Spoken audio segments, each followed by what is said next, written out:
Así que, al parecer, Estados Unidos ha decidido, al menos por ahora, no proporcionar misiles Tomahawk a Ucrania. Y cuando digo proporcionar misiles Tomahawk, lo que quiero decir es que han decidido no lanzar misiles Tomahawk contra la Rusia anterior a 2022. A estas alturas, también se ha difundido lo suficiente en los medios que Estados Unidos estaba considerando realmente utilizar a sus propios contratistas, ya ni siquiera fingiendo que estaban entrenando a ucranianos en estos sistemas, sino afirmando abiertamente que serían contratistas estadounidenses los que irían a Ucrania con esas armas, y desde allí, desde ubicaciones desconocidas, lanzarían esos misiles de largo alcance contra Rusia como una forma de presionar a Rusia para que entablara negociaciones de paz.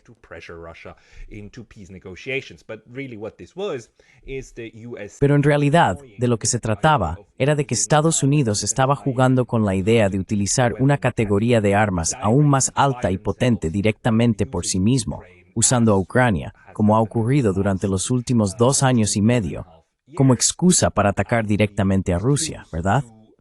Sabemos que los HIMARS y demás fueron operados por estadounidenses.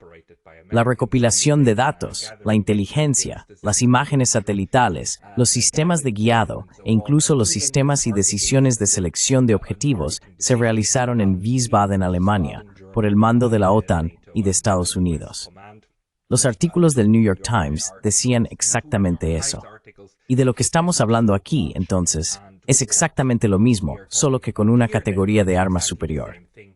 Ahora bien, en los medios, esto se presentó, por supuesto, desde el lado pro-ucraniano, como si una forma de que Estados Unidos apoyara a la pobre y victimizada.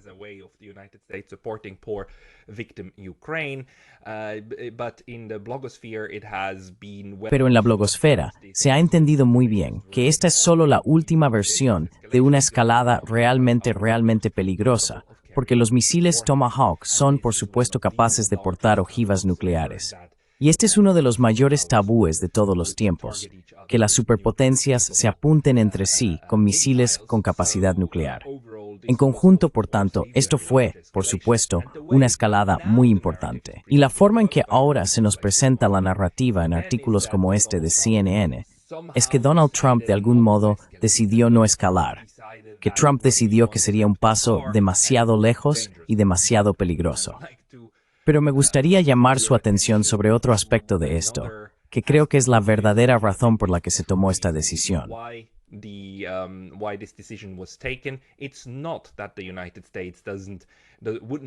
No es que Estados Unidos no quiera escalar, ni que la administración Trump tenga miedo de hacerlo.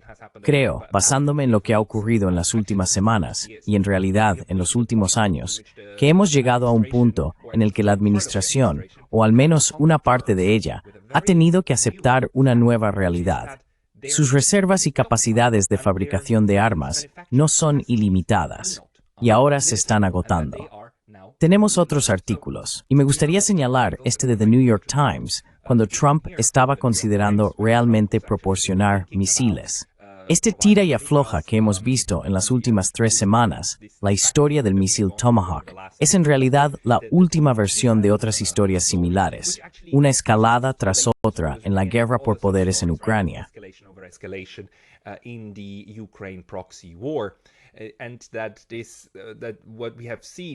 Lo que hemos visto una y otra vez es que se han tomado estas medidas de escalada, especialmente por parte de la administración Biden, pero también por Donald Trump, quien tiene ese historial de intentar mostrarse duro un día y al siguiente decir algo como no, quiero detener el derramamiento de sangre.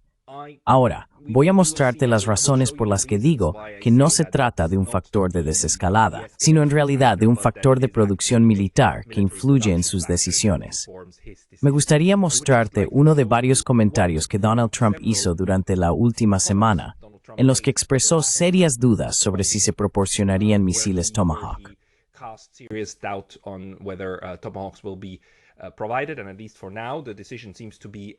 Y al menos por ahora, la decisión parece ser no.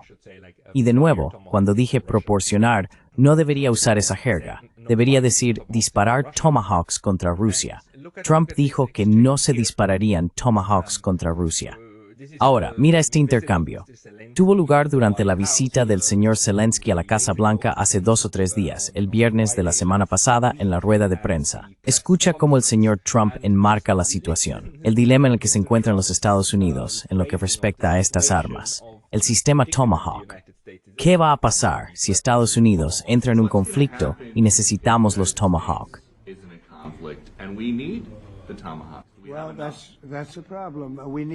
Bueno, ese es el problema. Necesitamos muchas otras cosas que hemos estado enviando durante los últimos 4 años a Ucrania. Ya sabes, les dimos mucho. Ahora tenemos una situación diferente. Lo enviamos a la Unión Europea, ellos lo pagan y todo eso, y tienen mucho dinero. Pero va más allá del dinero.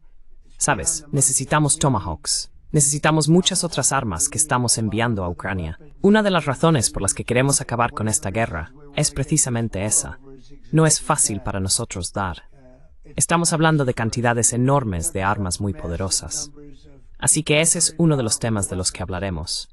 Con suerte, no las necesitarán. Con suerte, podremos terminar la guerra sin tener que pensar en los Tomahawks.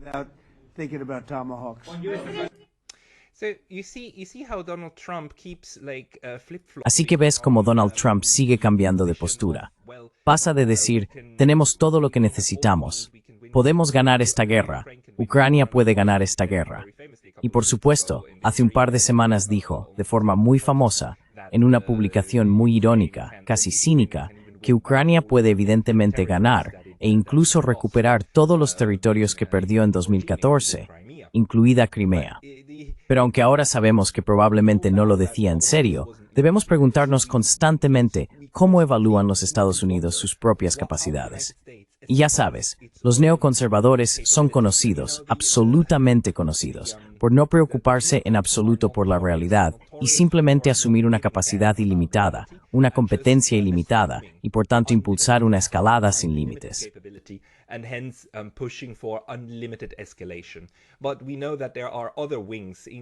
Pero sabemos que hay otras alas dentro de la administración estadounidense, especialmente el Pentágono, el Departamento de Defensa, el Departamento de Guerra y la Comunidad de Inteligencia, que como parte de su trabajo intentan seguir de cerca los asuntos del mundo real, las limitaciones y las evaluaciones de las situaciones sobre el terreno.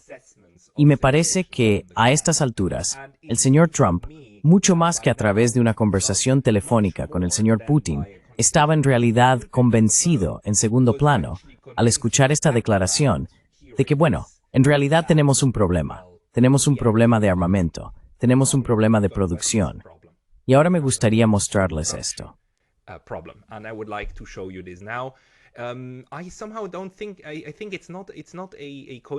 No creo que sea una coincidencia que este cambio en la historia del Tomahawk se produzca unos 10 días después de que China anunciara restricciones a las tierras raras para prácticamente todo el mundo, pero especialmente para los fabricantes de armas estadounidenses. Hablé de esto en otro video hace una semana, diciendo que este es uno de los movimientos de poder más importantes de China hasta ahora.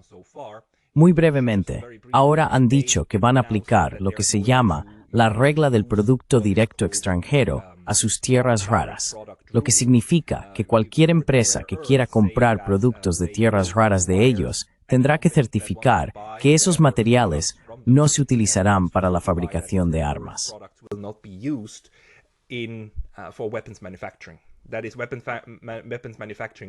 Eso es la fabricación de armas en cualquier lugar, pero especialmente, por supuesto, en Estados Unidos. Y estos minerales de tierras raras son extremadamente importantes. Permíteme leerte este artículo del CES-IS, el grupo de expertos estadounidense que lo resume muy bien. Lo que eso significa, muy brevemente, para ponernos al día. Las tierras raras son cruciales para diversas tecnologías de defensa, incluidos los cazas F-35, los submarinos de las clases Virginia y Columbia, los misiles Tomahawk, los sistemas de radar, los vehículos aéreos no tripulados Predator y la serie de bombas inteligentes Joint Direct Attack Munition.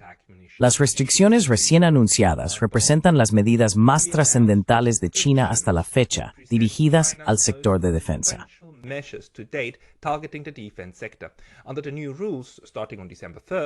Según las nuevas normas, a partir del 1 de diciembre de 2025, las empresas con cualquier tipo de afiliación a Fuerzas Armadas extranjeras, incluidas las de Estados Unidos, verán en gran medida denegadas sus licencias de exportación. El Ministerio de Comercio también dejó claro que cualquier solicitud para utilizar tierras raras con fines militares será automáticamente rechazada. Incluso antes de estas últimas medidas, la base industrial de defensa estadounidense ya afrontaba importantes desafíos, con una capacidad de producción limitada y una escasa posibilidad de aumentar rápidamente su escala para satisfacer las crecientes necesidades tecnológicas de defensa. Las nuevas restricciones no harán más que profundizar estas vulnerabilidades. Ahora bien, este es un problema real.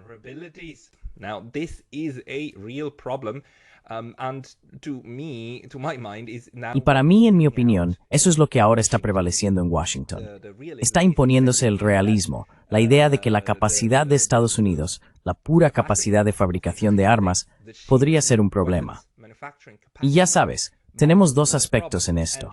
Por un lado, tenemos el arsenal, las armas que ya se han producido y están disponibles, por si acaso, o listas para la exportación. Por otro lado, tenemos la capacidad de reproducir esas armas. Y durante mucho tiempo, durante los últimos 50 o 60 años, parecía que Estados Unidos, si decidía producir armas, podía hacerlo básicamente a la escala que quisiera.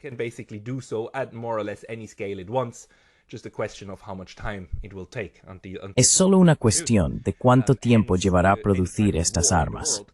Por lo tanto, cualquier tipo de guerra en el mundo podría librarse prácticamente a voluntad. Pero ahora parece que este juego ha cambiado de forma significativa. Y este es el punto en el que me gustaría llamar su atención sobre un magnífico artículo de un invitado habitual de este podcast, aquí en Neutrality Studies, Arnaud Bertrand, el analista francés que antes residía en China y ahora en el sudeste asiático.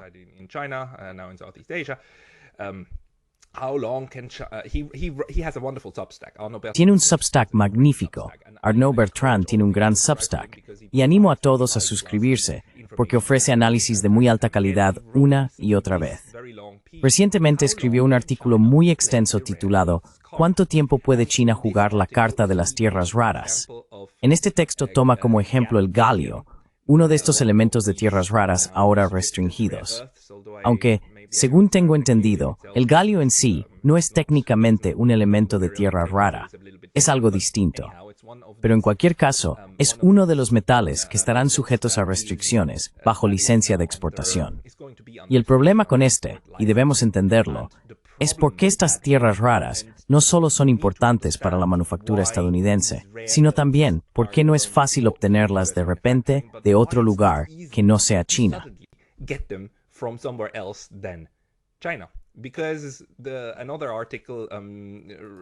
Otro artículo lo resumía muy bien, porque tierras raras es en realidad una mala forma de nombrar a estos metales. Este artículo lo expresa de manera acertada. Sería mejor llamarlas tierras problemáticas. El problema no es que haya pocas en la corteza terrestre, hay de sobra. Pero el proceso de extracción es realmente difícil. Y Arnaud Bertrand hace un trabajo magnífico mostrando lo que él llama la cola de rata, todos los pequeños pasos necesarios para extraerlas. Porque a primera vista uno pensaría, vale, es una tierra rara, ¿no?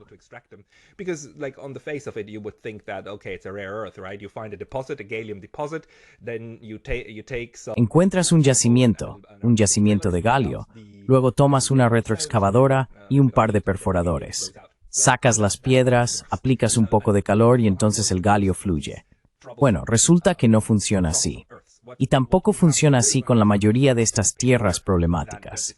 Lo que hay que hacer, y hay un artículo muy bueno que lo describe, es que la mayoría de estas tierras raras son en realidad subproductos de la extracción de otros metales más comunes. El ejemplo del galio es que para producirlo, al menos a gran escala, hay que producir aluminio. El galio es un residuo o un subproducto de la producción de aluminio.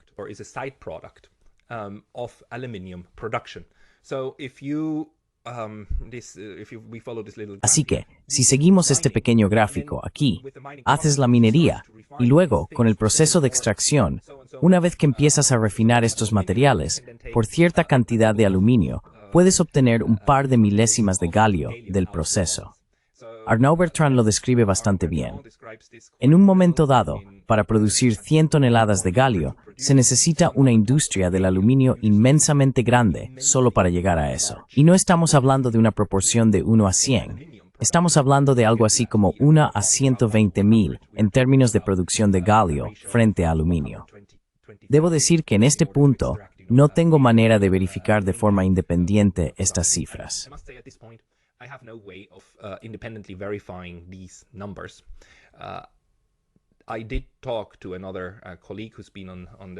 Hablé con otro colega que ya ha estado en este canal, Jack Buffington, quien dice que, en general, esta descripción es correcta, también en lo que respecta a la cadena de suministro, pero que la dificultad de extraerla está un poco exagerada. No obstante, ya sea uno entre 120.000 o uno entre 80.000, el hecho básico se mantiene. Para producir galio y para producir esos otros elementos de tierras raras, es necesario contar con una industria metalúrgica primaria para cada uno de esos metales, a fin de extraer cantidades razonables de tierras raras. Así que, de nuevo, siguiendo este pequeño diagrama, lo que se observa es que se puede producir galio. Ese galio se acumulará y parte de él se perderá en lo que se produzca. Especialmente si pensamos en la producción de armamento, hay muy pocos sistemas de misiles y armas en los que pueda producirse reciclaje y recuperarse el galio.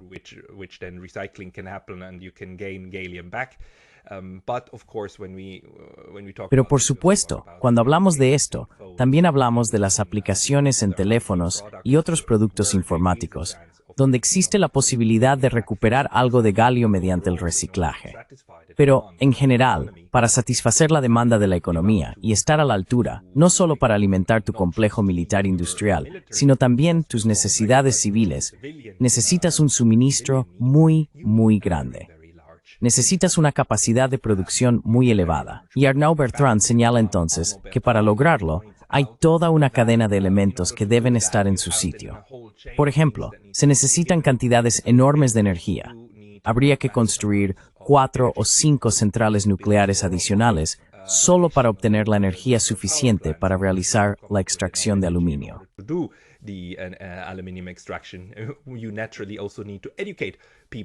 También es necesario formar a la gente para trabajar en el sector del aluminio. Y aunque Estados Unidos tiene una industria del aluminio, está muy lejos de ser suficiente para satisfacer la producción de indio galio. Habría que incrementarla. Hay que crear escuelas de formación profesional y establecer estructuras de incentivos para que los jóvenes graduados universitarios, o digamos los graduados de secundaria, decidan que quieren entrar en esta industria, donde pueden ganar un salario decente. Lo que señala Arnaud es que todas estas son cuestiones que China ya ha resuelto.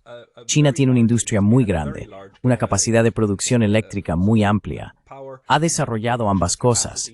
Ha formado la mano de obra y ha adquirido el conocimiento técnico, que, por cierto, en lo que respecta a la extracción de galio y demás, los chinos también han prohibido.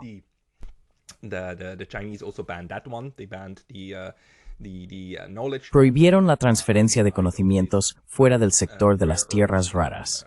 En general, os animo a suscribiros al Substack de Arnaud. No voy a leeros el artículo completo porque está detrás de un muro de pago, pero realmente merece la pena suscribirse a su Substack. Se obtiene mucha información de gran calidad. Permitidme leer solo el penúltimo párrafo de su artículo. Miradlo desde la perspectiva de la asignación de capital. Destarwalbith capasquintes raras requiere aceptar pérdidas durante una década de perspectiva de 20 años. Un capital extremadamente paciente.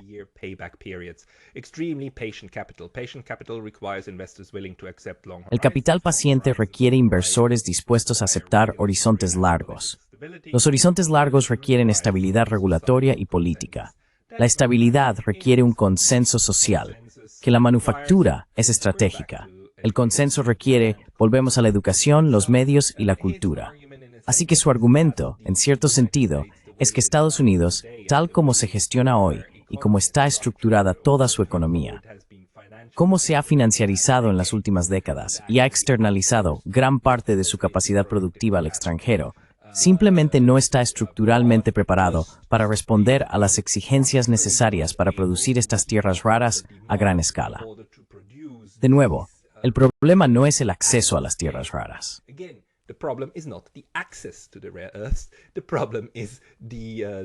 El problema es la propia extracción, los procesos y el conocimiento necesarios para obtenerla, y las cadenas de suministro. Y mi invitado, Jack Buffington, que ya había estado en el canal antes, dice que se pueden crear estas capacidades. No es tan complicado ni tan difícil como lo describió Arnaud Bertrand. Pero es absolutamente cierto que Estados Unidos, durante los últimos 20 años aproximadamente, ha renunciado a asegurar internamente sus cadenas de suministro, porque optó por el camino más fácil.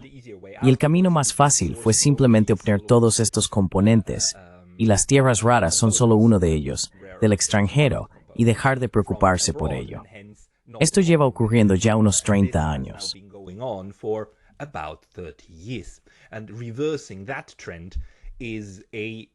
Y revertir esa tendencia es una tarea colosal que habría que lograr, ¿verdad? Así que, si este problema es evaluado por personas del Pentágono y demás como un impedimento estructural, eso explicaría aún más por qué Estados Unidos ahora, de repente, se está volviendo más cuidadoso y más protector con su reserva. Porque, de nuevo, una cosa es la capacidad de producir este material, otra cosa es cuánto tienes. Y lo dije en mi último video, pero una vez más, en los últimos 3 años, Estados Unidos ha estado deshaciéndose de grandes partes de su reserva. Ha vaciado sus almacenes en Rusia, utilizando a Ucrania como intermediario para hacerlo, y seguir dando buena imagen en la escena global, ¿verdad?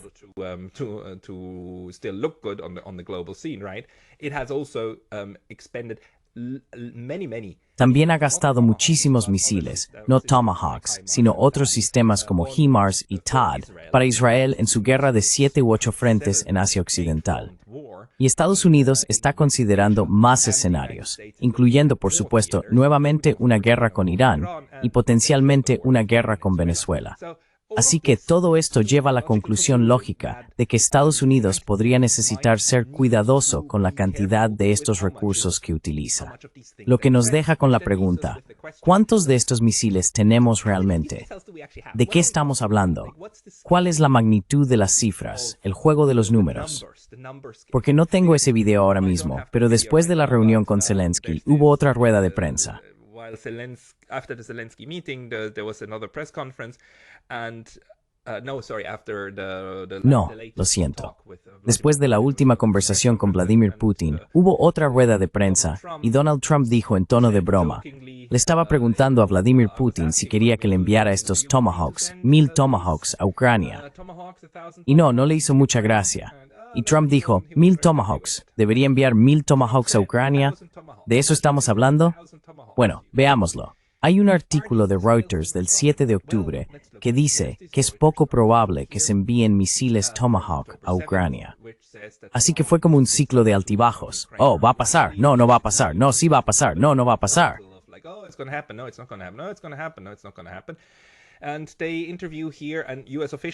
Y aquí entrevistan a un funcionario estadounidense, un funcionario anónimo, que recalcó que no había escasez del arma de batalla, el Tomahawk. El arma de batalla. Es un poco enfermizo cómo estas personas piensan en estas armas de muerte, destrucción, matanza y sangre. Es un caballo de batalla. Es nuestro caballo de batalla. Es absolutamente enfermizo. Pero bueno, dejemos eso a un lado. Ese no es el punto. El punto es que este artículo, hacia el final, en realidad, sin decirlo directamente, viene a decir, bueno, quizá no tenía usted del todo razón, señor funcionario estadounidense. Porque según los documentos presupuestarios del Pentágono, la Marina de los Estados Unidos, principal usuaria del Tomahawk, ha comprado hasta ahora 8.959 misiles Tomahawk a un precio medio de $1,3 millones. Bien, esto muestra una vez más lo obsesionados que están también los estadounidenses con los costes y demás. Pero los costes por sakes de Haaretz en Mew, wow.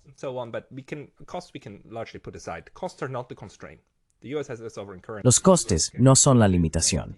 Estados Unidos tiene una moneda soberana. Estados Unidos puede adquirir tantos de estos elementos como necesite, según su capacidad, no según su deseo, sino según su capacidad real. 8.959. Resulta que si se investiga un poco, se descubre que los Tomahawk se producen desde mediados de los años 80. Te lo mostraré en un momento, en otro artículo. Durante los últimos 40 años, básicamente lo que llevo de vida, la Marina ha adquirido un total de unos 9.000 de estos misiles. Y de nuevo, la Marina es su principal usuaria, porque la mayoría de estos misiles Tomahawk se lanzan desde barcos, como se puede ver aquí. Existen sistemas Tomahawk que pueden montarse en camiones muy grandes, pero son extremadamente aparatosos y difíciles de manejar. Así que puede haber razones operativas para que Estados Unidos decida no entregar estos Tomahawk, porque tal vez se considere que son demasiado difíciles o peligrosos de utilizar.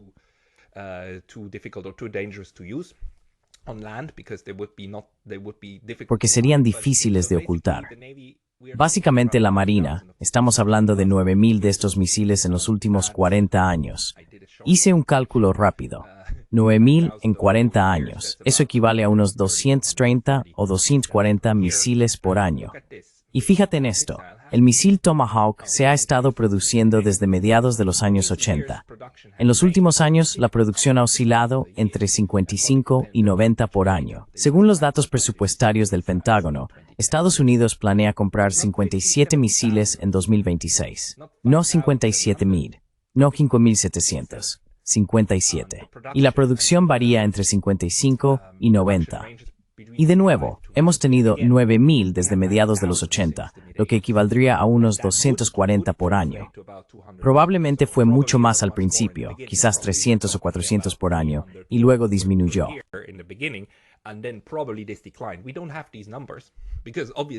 No tenemos esas cifras, porque obviamente son información sensible dentro del sistema de defensa de Estados Unidos.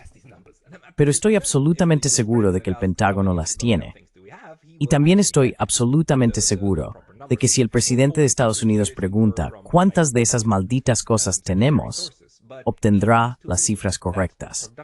Todo lo que podemos hacer aquí es inferir a partir de fuentes secundarias, pero me parece que la producción de estos artefactos ha disminuido bastante en la última década, quizá en las dos últimas. Tengo otro artículo de Responsible Statecraft que también corrobora este punto. Este artículo es de hace casi un año, del 11 de noviembre de 2024. Lo escribió Mike Fredenberg.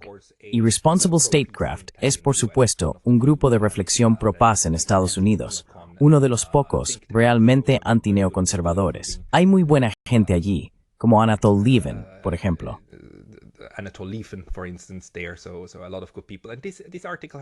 Así que, mucha gente buena. Y este artículo tiene algunos datos interesantes que me gustaría leeros. Según un informe de la Heritage Foundation, hasta 2023, el Pentágono había adquirido aproximadamente 12.000 misiles Standard 2, 400 misiles Standard 3, 1.500 misiles Standard 6 y 9.000 misiles de ataque terrestre Tomahawk. Durante ese mismo periodo, la Marina de los Estados Unidos ha utilizado al menos 2.800 misiles Standard y 2.900 Tomahawks. Y estas cifras no incluyen los gastos mencionados anteriormente del último año o algo así. Arrojando más luz sobre cómo son nuestras reservas actuales de misiles, The Wall Street Journal, teniendo en cuenta el entrenamiento, los ejercicios y la retirada de armas más antiguas, solo quedan unos 4.000. Permítanme repetir esto.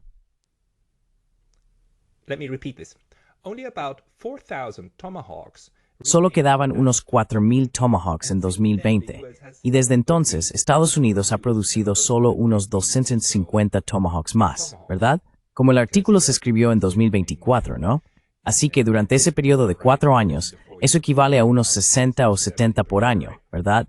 Eso suma aproximadamente 250. Así que estamos hablando de unos 4.250. Quizá 4.300. Esa es la mejor estimación del arsenal de misiles Tomahawk de la Marina. Podría haber otro stock en manos de algunas de las demás ramas de las Fuerzas Armadas. Es perfectamente posible, pero dado que la Marina posee la mayoría, incluso si duplicamos la cifra, llegamos a un máximo de unos 8.000. El arsenal de misiles de nuestra nación sigue reduciéndose, dice el artículo. Stockpile continues to be depleted, says the article. And one more paragraph. Put another way. Y un párrafo más. Dicho de otro modo, el conjunto de los buques de guerra de nuestra Armada, sin incluir los paquetes cuádruples de misiles de defensa aérea de corto alcance, puede transportar unos 10.000 misiles en sus sistemas de lanzamiento vertical, que pueden emplearse para defensa de área amplia o ataques de largo alcance. Así que, en la situación actual, una vez que agotemos todo el conjunto de misiles lanzados desde los BLS, nos faltarán aproximadamente 3.000 misiles para poder reabastecer completamente nuestros buques. Estados Unidos dispone ahora de más capacidad en cilindros o contenedores para cargar estos misiles Tomahawk y otros sistemas de misiles de la que tiene en misiles reales.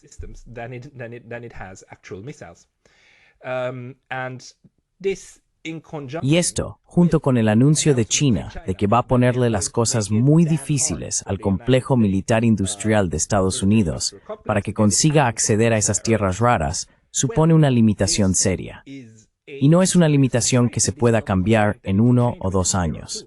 No puedes simplemente encontrar una mina en algún lugar, ni siquiera en Venezuela, y empezar a extraer ese material. No se puede. Es un proceso de fabricación distinto. Se necesita toda una industria a su alrededor, y no es una industria fácil de construir. Se puede construir, se puede hacer, pero estamos hablando de un horizonte temporal de, en el mejor de los casos, entre 10 y 20 años, si todo va de forma óptima.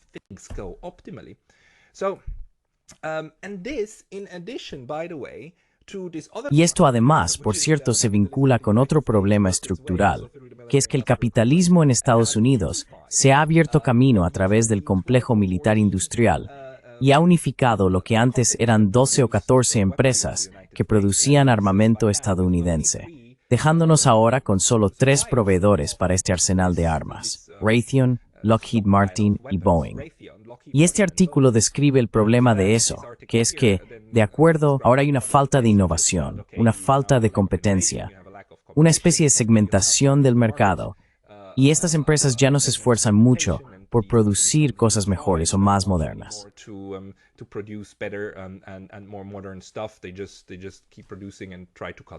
Siguen produciendo e intentando reducir costes.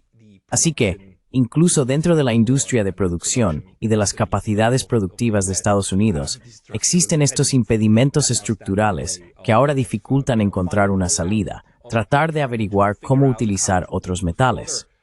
Aunque Arnaud Bertrand dice que es imposible porque se necesitan las propiedades físicas de estas tierras raras. Sin embargo, ya sabes, la necesidad es la madre de la innovación, ¿verdad? Así que, si las cosas se ponen difíciles, se intentaría quizá cambiar hacia otros sistemas de defensa. Y sabemos que actualmente hemos aprendido mucho en los últimos años.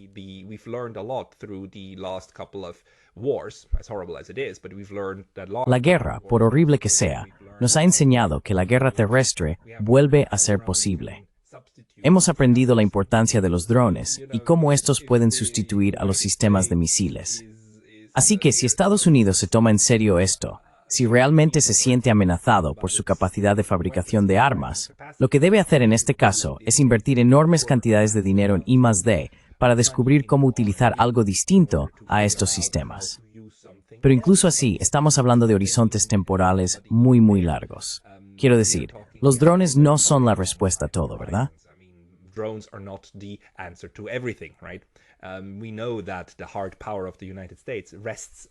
Sabemos que el poder duro de Estados Unidos se basa en algunas de estas, llamémoslas infraestructuras heredadas, incluyendo por supuesto los submarinos, los portaaviones y demás. Pero siguen siendo herramientas de proyección de poder muy importantes.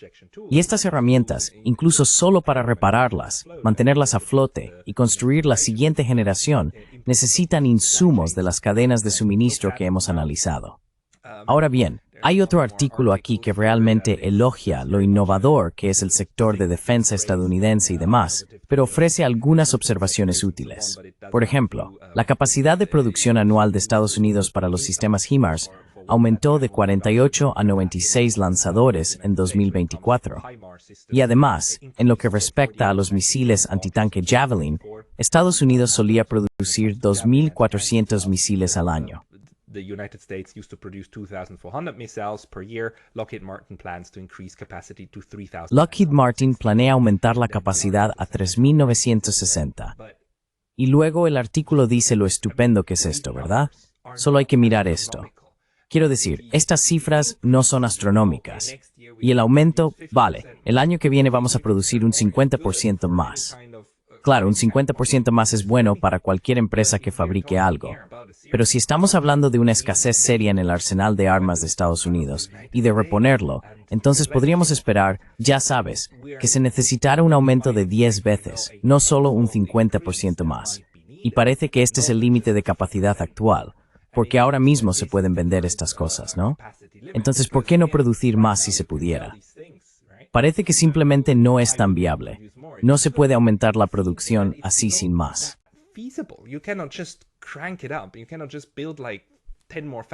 No puedes simplemente construir 10 fábricas más y luego producir 10 veces más de estas armas, porque no tienes la mano de obra, no tienes la energía, no tienes los recursos, al parecer, para hacerlo. Un pasaje más aquí. Lockheed Martin dice que su aumento de producción va más allá de satisfacer la demanda actual. Se trata de dar forma a la base industrial de defensa para futuros conflictos. La empresa está invirtiendo fuertemente en automatización, fabricación avanzada y cadenas de suministro resilientes para garantizar una escalabilidad rápida y una producción sostenida a largo plazo. Lockheed Martin está entregando a la velocidad de la relevancia, respaldada por la fortaleza de la manufactura estadounidense y una base industrial de defensa resiliente. Cada vez que la gente suelta este tipo de tonterías de relaciones públicas, la velocidad de la relevancia, sabes que hay un problema de fondo. Esta frase no la utiliza. These numbers are not speed of relevance. These numbers are speed of probably. Estas cifras reflejan la velocidad de una crisis en la cadena de suministro. Tienes un problema serio de capacidad de producción y estás intentando usar palabras bonitas para maquillar la situación, que en realidad es que estás en un buen lío. Podrías producir más si pudieras, pero no puedes, porque existen limitaciones físicas. No se trata del dinero, no se trata de cuánto inviertas. Se trata de cómo consigues acceso a esos recursos, incluida la mano de obra, las personas que realmente trabajan en esto. Así que esto para mí, por reunirlo todo, también explica la reacción de los rusos. Porque en la última semana o dos hemos oído mucho hablar de esto también, especialmente en la blogosfera. ¿Por qué Rusia no está reaccionando con más enfado?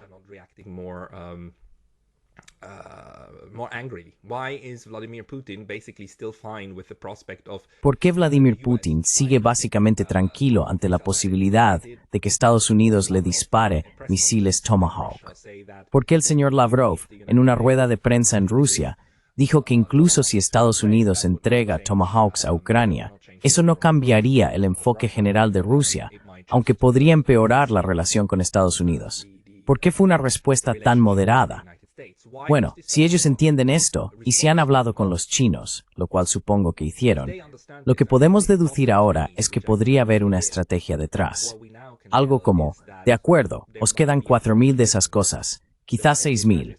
Bien, adelante, disparadlas también. Ya habéis lanzado tanto contra nosotros.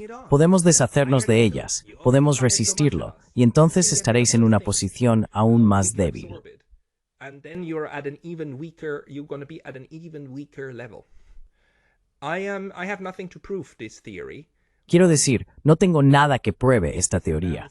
Pero si este análisis es siquiera un 50% correcto, y si la evaluación del lado ruso es la misma, que Estados Unidos está empezando a quedarse sin capacidad militar, entonces en realidad, aunque sea una perspectiva muy desagradable que te vayan a disparar, si estás lo suficientemente seguro de que puedes derribar esas cosas, de que puedes absorber los impactos, de que tu economía no se va a colapsar ni hundir, de que puedes enfrentarte a los Tomahawk del mismo modo que te enfrentaste a los HIMARS, lo cual los rusos hicieron con mucho éxito, por cierto. Entonces sí, hubo daños, por supuesto que los hubo, y hubo muertos y demás.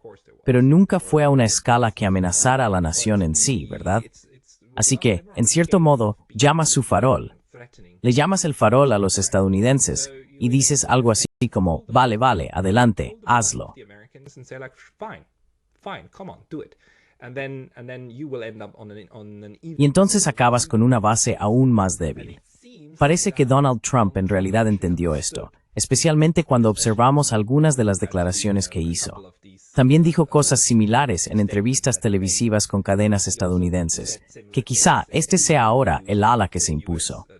Una vez más, los neoconservadores nunca admitirán esto. Siempre le instarán a seguir enviando todo a Ucrania, incluso cuando los silos estén realmente vacíos, incluso cuando los almacenes no tengan nada. Irán a los almacenes y les gritarán, ¿dónde están las armas, verdad? Simplemente no pueden aceptar la realidad, porque no operan en base a ella. They cannot accept reality because they don't operate on that. But there are branches of the US government. Pero hay ramas del gobierno de Estados Unidos que trabajan con la realidad, y parece que alguien habló con él y le explicó que, ya sabes, podríamos necesitar esas armas para nosotros mismos, especialmente si tenemos una contingencia con China. Ahora bien, ya lo dije en mi último video, pero gracias China por hacer mucho más difícil que Estados Unidos produzca estas cosas. No creo que el complejo militar industrial estadounidense vaya a dejar de existir, en absoluto. Hay suficientes maneras de afrontar esta situación. Una es la innovación. La otra, por supuesto, el contrabando. Incluso podríamos tener flotas en la sombra de tierras raras que vayan a Estados Unidos, ¿verdad? Of rare earths going to the United States, right? Smuggling is always something. There's shell company. El contrabando siempre es una opción. Existen empresas fantasma y otras formas de hacerse con este tipo de material. Pero este sistema de licencias va a dificultar considerablemente que Estados Unidos reponga todos estos sistemas, incluida su artillería pesada, ¿verdad? Así que es simplemente un paradigma diferente. El paradigma anterior era, todo lo que Estados Unidos quiera producir, puede hacerlo, y puede disparar a voluntad y fabricar tanto como necesite. El nuevo paradigma es que existen limitaciones reales, y esas limitaciones no van a desaparecer pronto. Podría ser necesario un despliegue estratégico y muy cuidadoso. Strategic and very careful deployment. And if we think about how Y si pensamos en lo estrechamente vinculado que está Estados Unidos con Israel, podemos esperar que la mayoría de las armas estén ahora destinadas a Israel y a sus genocidios en Asia Occidental, y ya no a Ucrania. Así que, en cierto sentido, Ucrania está perdiendo terreno, y por eso Estados Unidos está volviendo a hablar de paz. Solo quiero la paz, quiero que se detenga la matanza, y cosas por el estilo. Tal como Brian Berletic, de The New Atlas, repite constantemente, cada vez que Estados Unidos se topa con un muro, finge estar interesado en los esfuerzos diplomáticos, pero lo hace solo para recargar y volver a disparar. Sin embargo, esta vez, la recarga podría llevar mucho más tiempo que antes. Con eso lo dejo. Muchas gracias por su atención. I'll leave you with that. Thank you very much for your attention.